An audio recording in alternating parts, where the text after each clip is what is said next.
Hello, hunters, and welcome back to Super Fan Natural. Souls are an incredibly important part of the world of Supernatural. However, they're also kind of confusing, and sometimes it feels like whenever you think you've figured them out, the show introduces something new to complicate things. For example, earlier seasons made it seem like a person's soul was truly the core of their being, and their physical body was just a casing. However, later it was revealed that people can survive losing their soul, and while they are different afterwards, they're still complex sentient beings who retain their identity. Not only that, if a person who lost their soul later regains it, they'll have two sets of memories, one from the body and another from the soul. So then, which is truly the self? For that matter, what even is a soul and what does it do? To get to the bottom of this mystery, we need someone who is an expert on overthinking the metaphysics of a show on the CW, and I think I found just the guy. It's me. I'm the guy. To begin, we need to lay out everything we know about the souls in Supernatural. The always helpful Supernatural Wiki defines souls as the spiritual life essence of a human or monster which resides within the physical body while they are still alive. After their physical body dies, or is destroyed, their soul continues to exist and typically moves on to the afterlife. Good definition, hence why I just read it verbatim. I couldn't really think of a better way to phrase that. We know that souls come from God, though it's not clear if he personally hand-makes every soul that has ever existed, or if he made the first batch and then set up some kind of automated system for new humans to get their souls. Besides mankind, the only creatures confirmed to have souls are Nephilim and monsters descended from Eve. There are plenty of other things that do seem to have some sort of spiritual essence, and some creatures like ghosts and demons just are human souls that have been transformed, but for the most part, souls seem to have been made for humanity. Each individual soul seems to have been tied to a specific person, meaning that they can't be swapped or traded, and if someone loses their soul, they can't replace it with someone else's. Like I said before, humans can survive without their souls. However, losing it does change them. On the surface, they may seem to be more or less the same, but when you look deeper, you'll find that they don't think or feel things in the same way. More on that later. In addition to being some kind of immortal essence, souls also act as powerful batteries of divine energy. They carry a lot, and I mean a lot, of supernatural power, so much so that they're compared to nuclear reactors or suns. With the right know-how, this energy can be harnessed to do some pretty cool things, such as fueling powerful spells, bending reality, extending your life, refueling angelic powers, giving humans angelic powers, giving angels godlike powers. In fact, God himself theorized that harnessing the power of enough souls could give someone the ability to kill his sister who, is as powerful as God. So yeah, they carry a lot of juice, but not quite an infinite amount. So if you use too much, well, what happens kind of depends. Certain techniques, like the one used by the Men of Letters, would allow a soul to recharge over the course of several days, with the implication being that it would eventually be fully restored if given enough time. By contrast, Lily Sunder knew magic that used her soul to grant her an extended life and some angelic powers. However, the energy expended by this technique doesn't recharge. It's gone forever, meaning that if you use this trick too much, you can burn away your entire soul. Lily's weird magic isn't the only way to damage a soul. Spiritual beings like angels and demons are able to put the hurt on souls, and if they torment them enough, it can cause damage that's nearly, if not completely, impossible to fix. We mostly see this in the form of demons in hell. In fact, that's how demons are made. The souls of humans are tortured until they become corrupt and evil. Another example would be what happened to Sam's soul while it was stuck in Lucifer's cage for about a year with two pissed-off archangels. They battered it so badly that if it was placed back into his body, he would have had been left in a state of indescribable physical and mental pain. This damage was able to be quarantined behind a spiritual barrier created by death, but it was only temporary and eventually would collapse. Cass brought it down early, and while Sam was able to keep going for a while, he started having nightmarish hallucinations that eventually prevented him from sleeping. He was saved by Cass, who was somehow able to shift the damage onto himself, which drove him crazy for a while until finally, the dangers of purgatory snapped him back to relative sanity.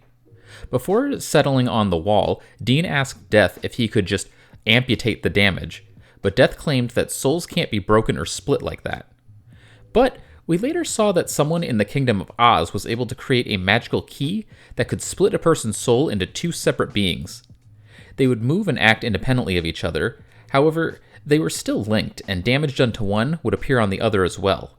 When it comes to completely destroying a soul, we only have one confirmed method, that being Lily Sunder's magic used in excess. Beyond that, there are other methods that, while not necessarily 100% confirmed, can almost certainly do the trick.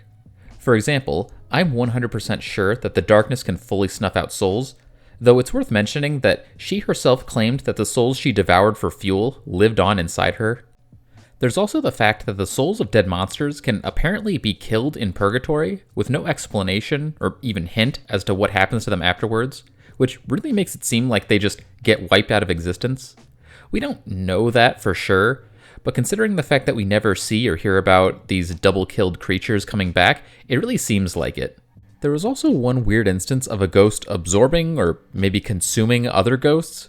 We don't really get any info about what exactly happened there, but it sort of seemed like this kind of attack destroyed the souls of the unfortunate undead. Your soul doesn't have to get torched in order for you to lose it. There are a few creepy critters running around that have the power to yoink the entirety of a person's spirit right out of their meat suit. And while some of these techniques, such as the ones used by Crocata and Soul Eaters, are fatal for the biobody, more powerful beings are capable of pulling off a soul steal that leaves the victim's flesh form up and running.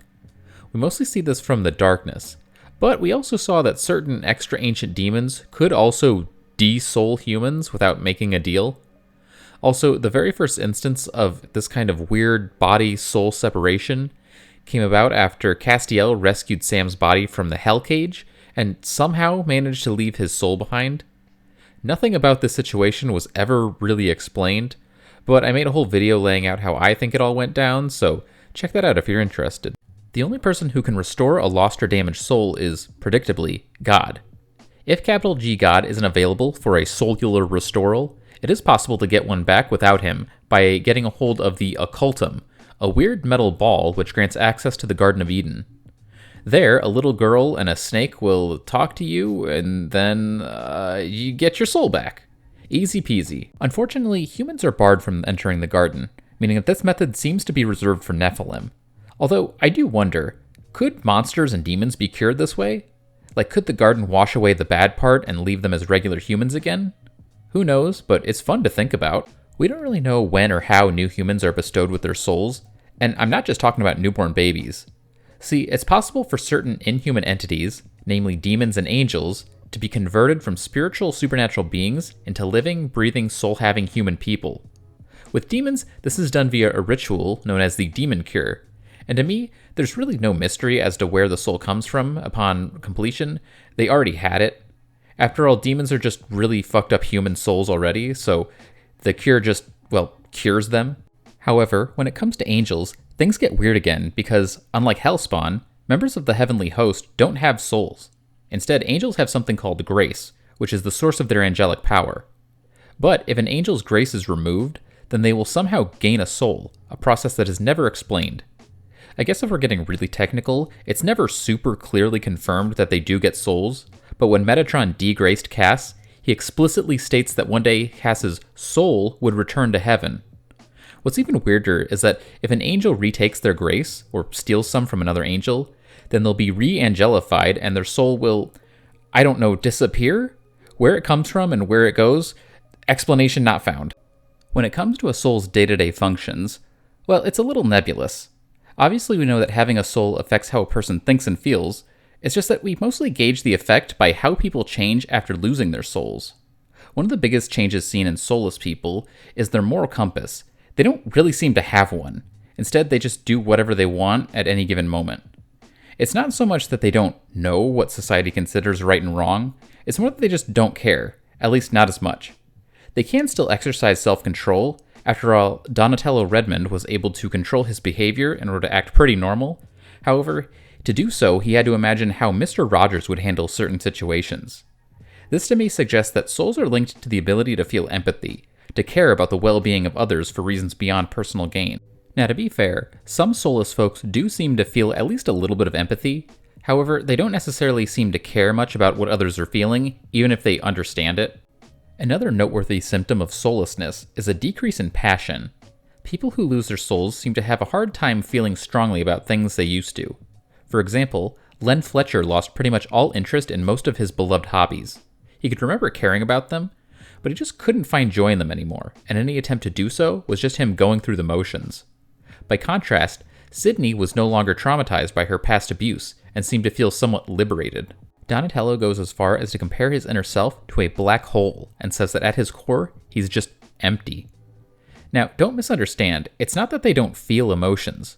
We clearly see soulless folks feel amusement, anger, fear, etc. They can still also seek pleasure, as Don continued to crave tasty food and Sam still wanted to bang hot chicks. So they're not completely empty. This echoes something we heard from the Horseman Famine. He claimed that hunger and craving come from both the body and the soul. People without a soul still experience physical cravings for things that taste and feel good, but they don't feel spiritual cravings for things that fulfill them in less material ways. We do actually know of one definitive function for the human soul, acting as a filter to protect their owner's mind from certain forms of corruption. When the prophet Donatello lost his soul, he retained his ability to read and interpret the words of God. However, after a few hours of perusing the demon tablet, he started to get a little nutty. He became paranoid and kind of power-hungry, and sort of ended up acting a bit like Gollum from Lord of the Rings, except Don's precious was the knowledge and power that came from the tablet. We never really get any deep details about what exactly happened here, but apparently there was some kind of corruptive power or influence within the word, and according to Cass, the human soul is supposed to provide some form of protection against such things. So without his soul, Don was exposed to the full unfiltered blast of whatever weird information was in the demon tablet. So then, what do we make of all this? What exactly is the core function of a human soul? I've mentioned this a few times on the channel, but I have a theory that God's ultimate goal for humanity was for them to be little mini-gods that could appreciate his work and expand creation in ways that surprise and entertain him. We heard from the big man himself that he believed there to be an inherent beauty to creation, one that exists beyond him and is intrinsic to reality itself. I believe that the reason God considered mankind to be his best creation, at least for a time, was because they were designed to be able to see that beauty, that potential, and I believe that souls played a pivotal role in that design. We know that humans aren't the first physical creatures that God whipped up. That honor goes to the Leviathans. In fact, Death specifically says that they predate souls. We don't know exactly why God made them. However, he eventually decided to lock them away in purgatory, and I believe that part of that decision is based on the fact that the Levi's had a very limited ability to appreciate things beyond a material level.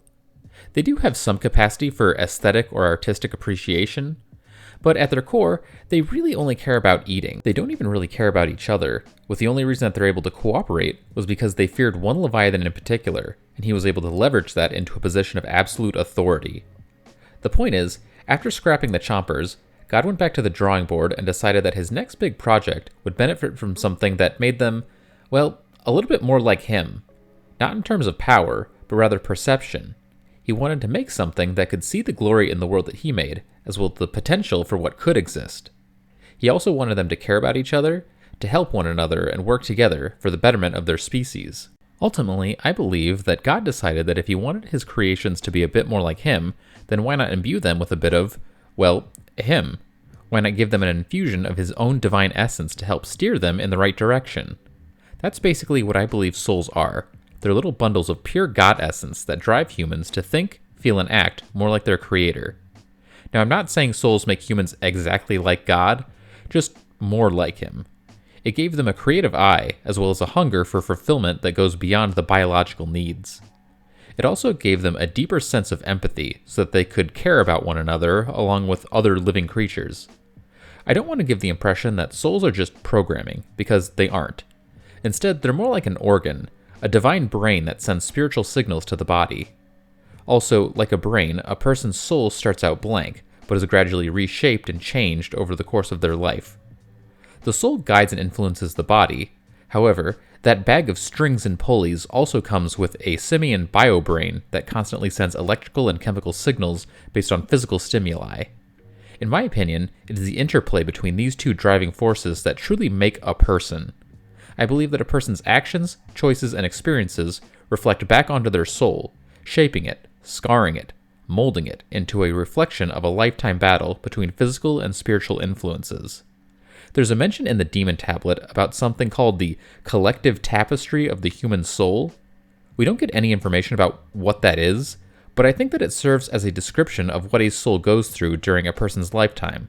It's bombarded by a collection of choices and experiences that bend and weave the spirit into a portrait of the life that was lived. Alright, so that's my take on what souls are and what their function is, but we aren't quite done yet. We still don't have an answer for where quote-unquote new souls come from. Where do babies and fallen angels get their god essence? When it comes to babies, I'm going to be honest, I don't really know. My best guess is that sperm and ova carry little sparks of divine energy, and as these cells mix and multiply, the sparks within them collide and feed into each other until eventually, at some point in development, they trigger the ignition of a new spiritual supernova. I'll admit I'm a little shaky on this explanation. However, I'm very confident about my theory regarding fallen angels. See, I believe that, like demons, angels actually do have souls, just ones that have been transformed beyond recognition. My theory is that God created the angels by taking a bunch of souls and injecting them with grace. There's a lot I want to say about this theory, so much so that I think it would be better suited for a separate video, but the SparkNotes version is that grace is to angels as bodies are to humans, except for angels, the grace is mixed within the soul itself, transmuting it into a multidimensional wavelength of celestial intent. Then, if the grace is removed, the essence collapses back into a traditional soul. I also believe that soul power can be converted into grace, and this is how Lily Sunder's magic works. Like I said, there's more I could tell you about this theory, and I will give it to you just in another video eventually, at some point. I don't know when. But what do you guys think? You know what to do. Give me those sweet, sexy opinions in the comments section. I'll have more for you soon, but for now, carry on.